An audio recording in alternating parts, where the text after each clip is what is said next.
Bueno, voy con la última pregunta para después ya dejar a Lidia que haga el cierre, pero antes te paso 3 comentarios que no puedo dejar de decirlo. Julio dice solamente agradecer a Karen y a Lidia por esta hermosa conferencia. Silvia Ferrante que dice felicitaciones, una mujer, una periodista excepcional, clara, valiente, interesante y sincera. Mucho más de lo que creía. La felicito, los felicito.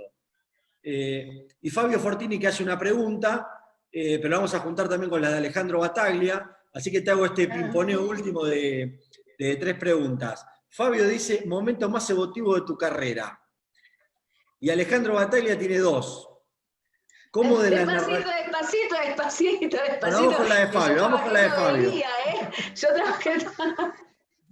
Yo vengo trabajando duro con el COVID-19, así que bueno, a ver, la primera, yo sí entiendo que es ping-pong.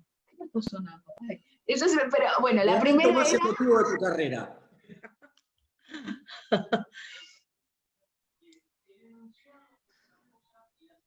No, son muchísimos, no sé.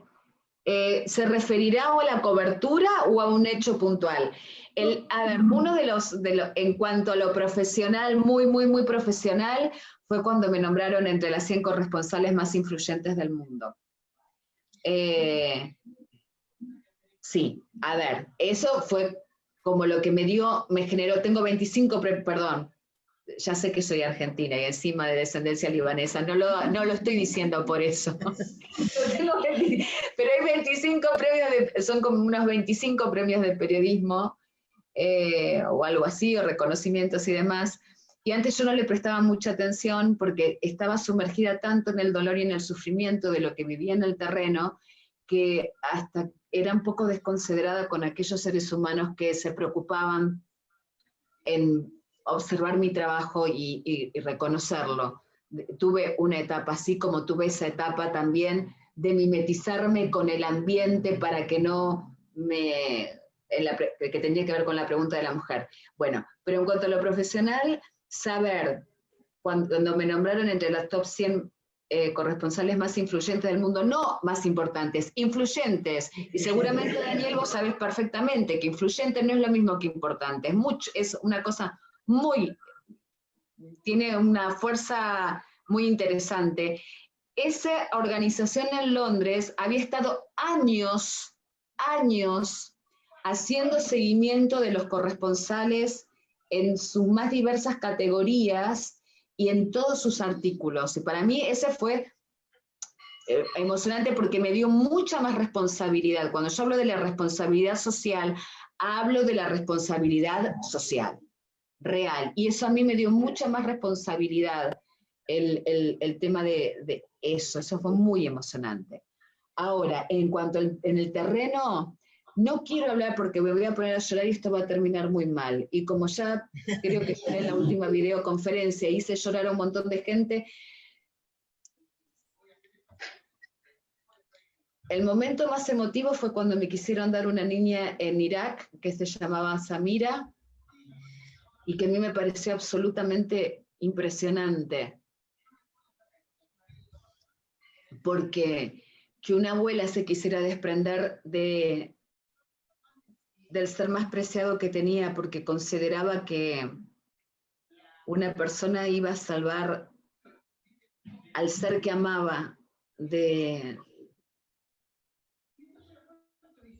un momento tan despiadado, hizo que Samira estuviera conmigo cada día, todos los días. Cada día, todos los días de mi vida, porque no había manera que yo pudiera sacarla de Irak, porque no soy iraquí y no soy musulmana, y eran los 2 requisitos que tenía que tener. Y para mí, haber dejado a Samira fue haberlos dejado a todos. Y siento que en el fondo de mi alma, aunque no podía hacer nada, tengo una deuda enorme que pagar, y si no la pagaré con Samira, pero no pagarlo como un deber, sino como un deber de amor. Va a suceder en otro momento y en otra circunstancia. Pero a Samira la tengo permanentemente conmigo. Ese es el momento más, no sé si es el emotivo, pero es el que me sigue el que me sigue desde hace 16 años.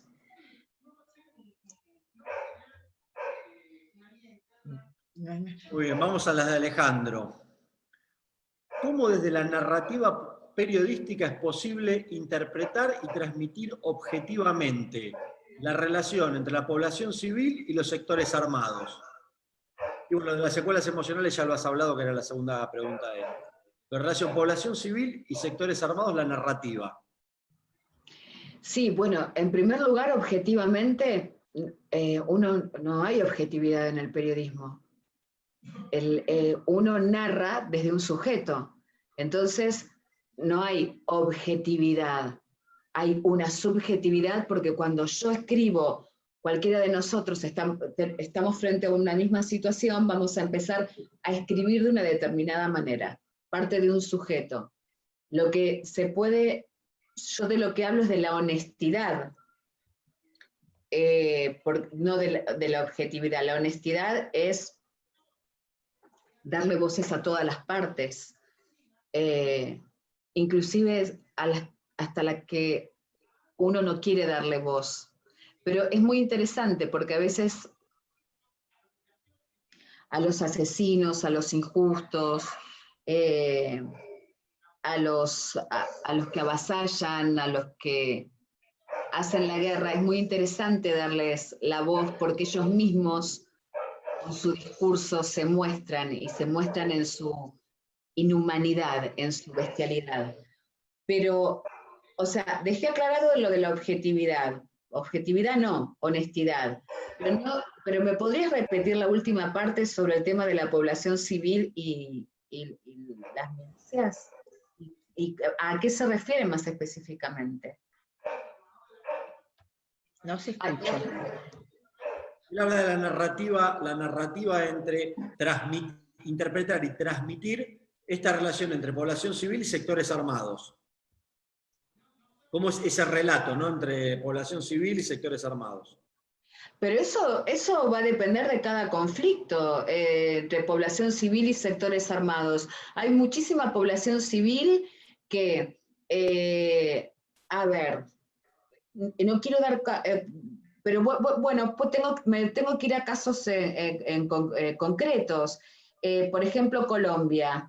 En Colombia, cuando yo entrevisté a las FARC y entrevisté a niñas de las FARC, todas tenían relaciones diferentes, habían ingresado a las FARC por razones diferentes.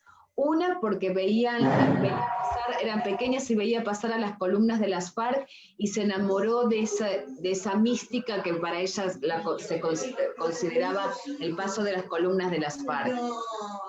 Por otro lado, otra de las estoy tratando de recordar historias que sean ejemplos concretos. Otra de las mujeres que había entrevistado, y me estoy basando en esto, ni siquiera estoy hablando de las grandes entrevistas que hice con los comandantes, pues estas también son grandes entrevistas. Otra, toda su familia había sido asesinada por los paramilitares, por lo tanto, se decidió alistarse a las FARC. Entonces ahí tenemos dos casos diferentes. Una fue como un enamoramiento, otra fue por venganza, otra fue porque también hubo una acusación y entonces se alistó a una de las facciones, a uno de lo que denominamos en las milicias, a los actores del conflicto, y puede ser por muy diferente. Ahora la narrativa es como muy personal y también depende, en el momento en que yo esté, acá lo más importante es mi honestidad y mi neutralidad. A ver, a veces se puede ser neutral y otras veces no se es neutral. Yo no puedo tirarle laureles a un asesino, aunque sí quiero entrevistarlo, o no, o quizás no quiera entrevistarlo, no importa, esos son temas muy particulares, muy específicos. Hay gente a la que no quisiera entrevistarla nunca, y hay gente a la que quisiera entrevistar porque con solo su respirar me está mostrando lo siniestro y terribles que pueden ser. Pero la narrativa va a ser muy particular y va a depender de cada periodista. Pero nada, conté 3 historias de cómo puede ser esa relación entre la población civil y en este caso milicias irregulares, en Colombia. No sé si les satisfizo la respuesta porque es bastante complejo, porque es muy particular. Y además es muy específico y ya está hablando de periodismo puro y de temas muy particulares con... Acá nos dice Alejandro que fue muy clara la respuesta y esa era la pregunta, así que a eso apuntaba. Y cerramos con una, porque siguen preguntando, pero hay una que es distinta a todas. Por eso voy a hablar de María del Carmen, que es conductora y enfermera, y pregunta, ¿cómo se manejan con el tema de insumos en los hospitales de guerra? Imagino que nunca alcanzan, dice. María del Carmen, ¿verdad? María del Carmen. Hola María del Carmen, ¿cómo estás? Sí, por eso son los hospitales de guerra, precisamente. Los hospitales de guerra están dependiendo quiénes están atacando y en qué forma se están atacando y en qué forma está afectando a la población civil, porque a veces cuando hay milicias irregulares, las milicias irregulares tienen sus propios, no me sale exactamente la palabra, hospitales de campaña, perdón, donde se hacen las curaciones, este tipo de milicias, o por ejemplo en las milicias, en los ejércitos regulares también tienen sus propios hospitales de guerra, pero en los hospitales donde van la población civil, hay situaciones absolutamente críticas, donde ya no alcanza la medicación, y si alcanza ya se sabe que es para pocas horas y para pocos pacientes. Ahí hay otra analogía con el COVID-19, ¿no? Como ha sucedido en otros países. No, aquí no, pero sí en otros países, cuando se ha tenido que seleccionar, Dios mío, a quién se le ponía respirador o no. Bueno, en las guerras pasa lo mismo. Estoy descubriendo yo misma, gracias a sus preguntas, todas las analogías que hay, porque en la guerra, cuando yo tenía 20 años y pensaba que se iba a atender al más grave, de pronto me encontré con una situación espantosa. Yo pensaba que se iba a atender al más grave y a la persona más anciana, y no, se elegía al que estaba menos grave y al que se podía salvar, lo cual para mí fue muy choqueante, y eso también estuvo pasando con el COVID-19. En otros países que afortunadamente en Argentina todavía bueno, no sé si afortunadamente, porque es algo terrible para toda la humanidad, aunque si tenemos que hablar de los murciélagos, del bioterrorismo y demás, Daniel, tenemos que hacer otra conferencia, porque tampoco quiero no quiero que me pongan ni un chip, ninguna vacuna, ni un pasaporte electrónico, ni nada por el estilo. Pero entonces ahí ya tenemos otra videoconferencia, y larga sería. Pero sí, es absolutamente crítica la situación, pero me pasó una cosa muy interesante, María del Carmen. Eso es en lo general, cuando además se cortan las rutas de suministro. Entonces están los medicamentos en algún lugar, pero el enemigo ha cortado las rutas de suministro y por lo tanto no permiten, porque no se respeta en las reglas, aunque haya, perdón, en las guerras, no, lo reitero, no se respeta en las guerras ni el derecho internacional humanitario, ni el derecho internacional de los conflictos armados, ni el hecho de que, ni las ambulancias, de que haya personal de salud. Eso lo vieron en el inicio del video que me hicieron hace 7 años cuando me nombraron personalidad destacada de la ciudad de Buenos Aires en la cultura del periodismo. Yo me hago promoción yo sola. Entonces, ahí se ven las ambulancias atacadas. Esas ambulancias llevaban pacientes con sus respectivos médicos, su respectivo personal sanitario. Entonces, la situación es desesperante, pero también quería ir a una anécdota. Fui a Mar del Plata, me invitaron hace unos años, no recuerdo cuántos, era una asociación, era un congreso de terapia intensiva, me llevaban como corresponsal de guerra para que cuente algunas situaciones en los hospitales de guerra. Cuando estoy pasando específicamente me llamó muchísimo la atención.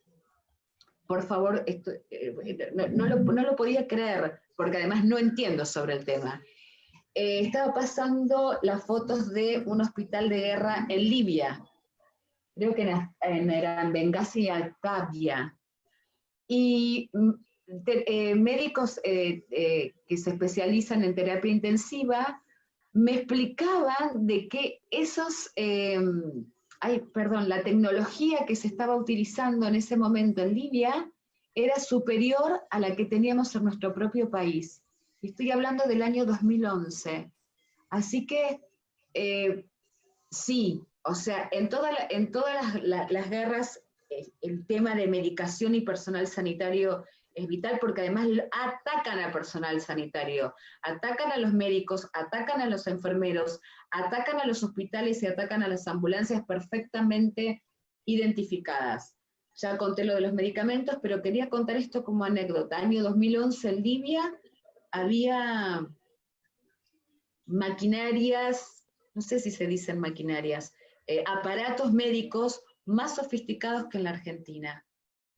Así que no sé si respondí tu pregunta, María del Carmen. Súper completa, Karen, la verdad que espectacular. Se pasaron más de 2 horas. Creo que ha sido muy interesante. Le fuimos dando velocidad. Lidia, ¿te parece que haga el cierre? Y les pido disculpas a todos los que no le hemos podido responder. La vamos a seguir por redes sociales. Karen tiene Instagram, tiene Twitter, así que seguramente el debate siga, lo transmitimos desde el Facebook de @Diboscu, está transmitida y tiene la charla completa para los que tuvieron que salir, entrar, y quieren seguir haciendo preguntas, que hay muchísimas preguntas más en el Facebook, así que esas las dejaremos para después en las redes y en Instagram, así, pero le cedo la palabra a Lidia.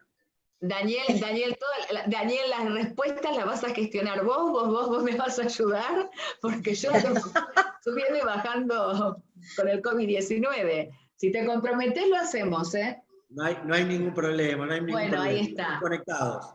Listo. Bueno, mira, la verdad que fue fantástico, vos viste el tiempo que estuvimos y todavía tenemos en deuda de poder responder muchas cosas y mucha gente muy interesada. Es una historia muy, muy emocionante, por lo tanto, damos por finalizado esto, Daniel, muchas gracias, y decirte, Karen, que hay una deuda, la deuda presencial, como la habíamos organizado, que pudieras estar vos en el lugar. Esto es como los chicos, cuando les preguntan, ¿y ustedes qué les parece? ¿Quieren estar en sus casas, que les estén enseñando y que los profesores les manden los deberes? Y te dicen, no, preferimos estar en la escuela. Nosotros también queremos tenerte acá personalmente y poder tenerte cerca para poder abrazarte y saludarte y agradecerte mucho. Nuestros Derechos, que es nuestra institución que te ha convocado por Nuestros Derechos, realmente tiene y lo ofrece videos tuyos que son interesantísimos y que realmente nos han emocionado mucho. Tuvimos que elegir uno, pero hay una conferencia completa con Nelson Castro en 3 partes y tenemos muchos elementos más que lo pueden pedir a la institución. Y nosotros vamos a hacer una reseña un poco de tu historia, que la estamos sacando de todos los lugares donde podemos informarnos. Así que todo lo que nos puedas hacer llegar sería interesante. Y ojalá te quedes un tiempo, ¿viste? Esta situación en la cual estamos viviendo te deje quedarte en la Argentina un tiempo más y quizá podamos tener alguna otra charla, pero ya con un tema bien específico, porque yo en realidad me incliné más en tu persona, en tus sentimientos, en tu ser, en cómo vos abrazaste esta profesión. Y realmente veo que hay muchas preguntas para hacerte y realmente que no las pudimos contestar todas. Así que muchas gracias, infinitamente gracias, en nombre de nuestra institución y de todas las mujeres que componen y que trabajamos también en el área social muy fuerte, y que bueno, todas estas son cuestiones de una enseñanza y de que hay otra complejidad en la cual muchas veces estamos alejadas. Muchísimas gracias. Bueno, gracias, Lidia, muchísimas gracias a vos, a tu institución, muchísimas gracias. Para mí es un honor que me hayas invitado. Además nos unen muchas cosas. Y quiero agradecerles a todos los que nos han acompañado hace más de 2 horas. Daniel, muchas gracias no solamente por la moderación, por todo lo que nos has ayudado a nivel técnico, a nivel de organización. También quiero agradecerle a mi equipo que se ha movido con estas triangulaciones en función de la pandemia y los problemas que a veces hay en la comunicación. Y quiero agradecerles especialmente a todos los que están del otro lado, y quiero que no nos olvidemos de los seres humanos que están transitando, que quizás esto sea una enseñanza o no.